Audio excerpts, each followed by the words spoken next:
Creating a saved audience Facebook remarketing campaign. Hey there, everyone.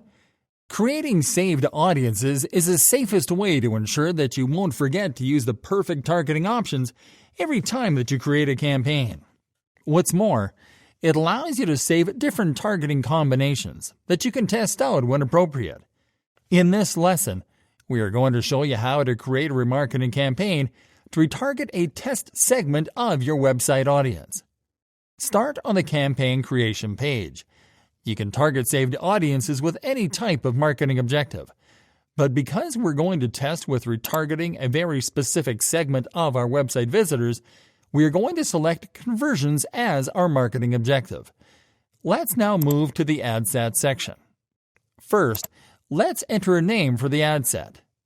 Then make sure that a website is selected under Conversions and click on the Select the Conversion Event field to select an event tracked by your Facebook pixel. Now move to the Audience section and click on the Use a Saved Audience drop-down menu to select your saved audience.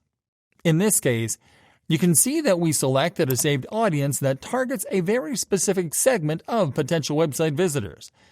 Okay, let's move on. In the Placements section, leave Automatic Placements selected. Now go to the Budget and Schedule section to set up your campaign's budget and schedule. Now click on Continue to start creating your ad. First, enter the name for your new ad. Next, select the page that will represent your website in the ad.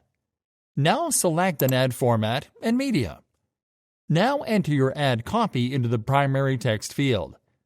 Next, make sure that a website is selected under Destination, and then enter your landing page URL into the website URL field. Finally, review your ad setup. Preview the ad creative in the Ad Preview window, and then click on Confirm to launch a campaign.